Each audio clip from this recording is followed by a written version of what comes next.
Hello, my dear friends. This is Rabbi Aharon Dobinsky coming to you today from the holy city of Jerusalem, Israel. Do you have a plan for your life? Of course you do. Everybody's got a plan of something for their life. I won't say everybody. I'm sure there are some people who haven't thought about it. They just drift from day to day. But most people have some type of plan, something in their mind that says, I'd like to do this. And then after that, I'd like to do this. And after that, I'd like to do this.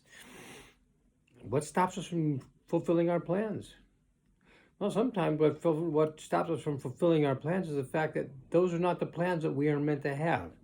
Now, we've talked about the fact that Hashem gives us free will. And He does. He gives us free will. And means that we can make the choices that we need to make in our lives. Why is this important? Because when you realize that you are on this planet to be able to make corrections, how can you possibly make corrections if you don't have the will to choose whether to turn right or turn left or go here or go there? Now, I'm not saying that it's absolute like that. Now, for example, you're on your way to a meeting downtown and traffic is backed up like you've never seen it backed up before, and you're late, which you've never been before. But you've got a client waiting for you. It could be the most important meeting of your life. So what do? Well, you think, the thought comes into your mind. What if I turn right here on Maple, go down 2 blocks, turn left on Spruce, it'll take me straight to my place and I can avoid all this traffic. That's a good plan, isn't it? Well, if that's exactly what you've got there, that's a good plan. Where did the plan come from? You know the answer to this. Everything comes from Hashem. Even plans come from Hashem. He put it in your head. Now, you did have free will on this. The free will was you could have gone that way, or you could have stayed in a long line of traffic, or maybe you could have taken another couple of ideas of how to get there in a better way. It was always, from the very beginning, up to you. However, Hashem kind of tilts the table a little bit. He kind of makes it so that the one that He gives you is very appealing to you, and you go with it unless you have a better idea. So you take this idea and you get there and you make it just in time for your meeting. You have a great meeting with the person who's giving you the best deal of your life, and you did it all because you made a change. But that change, if you recall, was not up to you.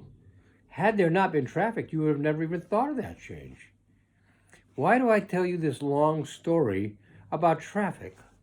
Because I want you to think about what we're reading this week in Torah. Okay?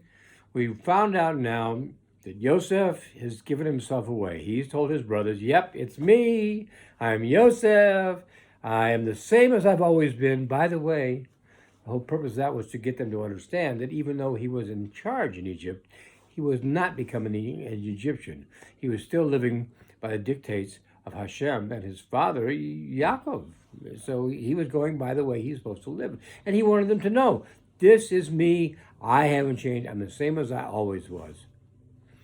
Now, they at this point look at him and they go, Pop's not that young anymore. And when he goes, this guy's going to wreak havoc on our lives. Did he? Well, of course he didn't. He was a good brother. And he told them why he was not going to wreak havoc on their lives. He was not going to punish them. They got down on their knees. They got down on their faces. They prostrated themselves in front of him and said, please forgive us. We didn't know we were doing it at the time. Now we realize how bad what we did was. And please forgive us. Well, what did Joseph say to them? The answer is very telling. He said to them, you had in mind for something bad to happen to me. I get that. And maybe I had it coming. Maybe I didn't, but maybe I had it coming. But that was what was in your mind. I had nothing in my mind except surviving. However, there was a third party in this. The Kadosh Baruch Hu, was Hashem. He wanted me to be here in Egypt so that I could do what I've done. Help save Egypt, help save my family, help save the people of Egypt. You have to remember what Joseph did here. When he took the job of allocating grain and allocating whatever other resources were necessary to the Egyptians in Pharaoh's behalf, you have to remember that He first of all didn't have the experience that it takes to do that, but somehow, instinctively, he knew what to do, and he did it right. And in the beginning, people paid for the things. You came in, they bought some grain, they paid with some dollars or whatever they were paying with. They took it home, they went back to them. But remember, this drought lasted for how many years? 7. 7 is a big name, a big number in Torah, by the way. 7 is a very big number. 7 days of the week, etc., etc., etc. But there was a situation where the people started to run out of money. What are you going to do? After a while, you don't have money. Grain is not being bred. If you know basic economics, you know what's happening. The basic economy is falling apart because it's not producing anything. You cannot have an economy that produces nothing and just gives. So what happens is Joseph sets up a program whereby they can give money.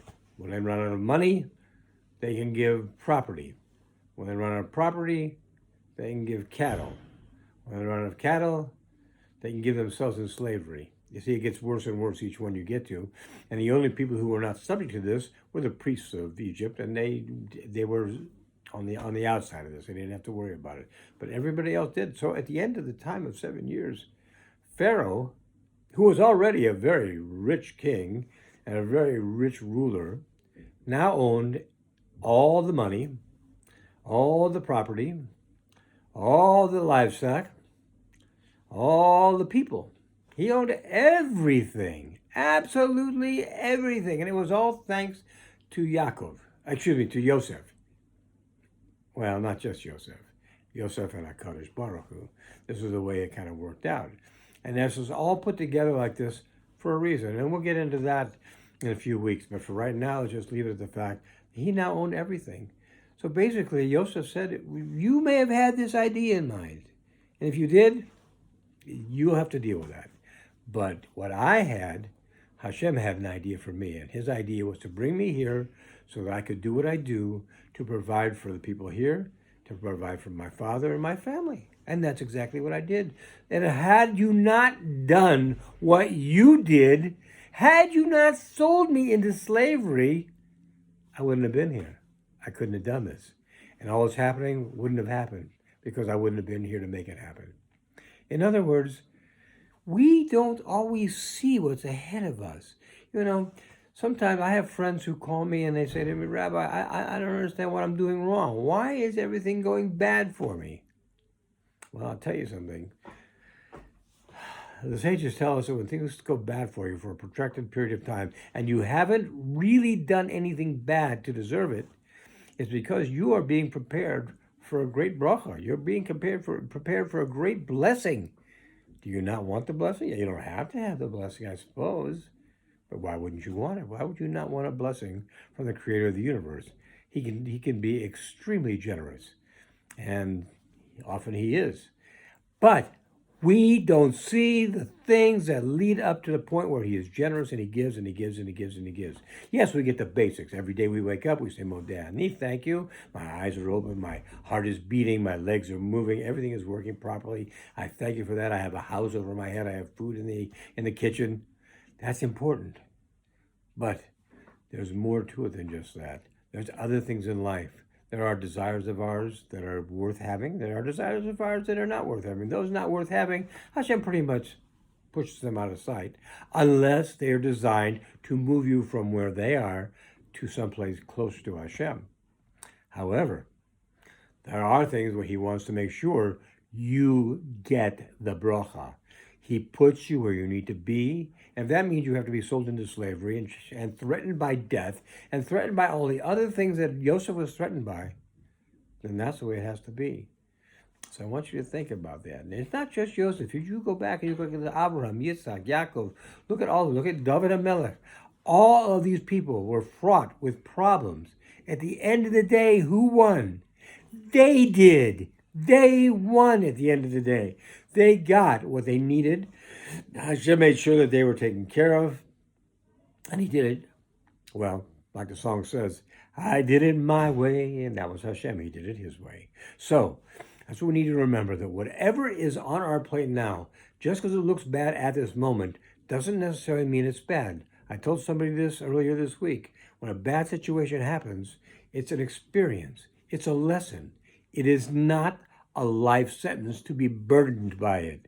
So don't let that happen to you. Remember, everything you do in the way of serving Hashem comes back to you, and back to you, and back to you. So what you want to say is thank you, because you know what happens if you get angry? If you get angry, you're on the other side. You're on the side of the Yetzer Hara. He loves that. You don't want to be on his side. He's not a good friend to have. You want to be on the side of the Yetzer Hara. So what you do is you say, thank you, Hashem. I don't understand this. I really don't understand this. But I know that you have a plan. And whatever your plan is, it's good for me. Having said that, everybody, I want you to have a great Shabbos, a great week ahead. Be well, my friends. God bless. Bye-bye.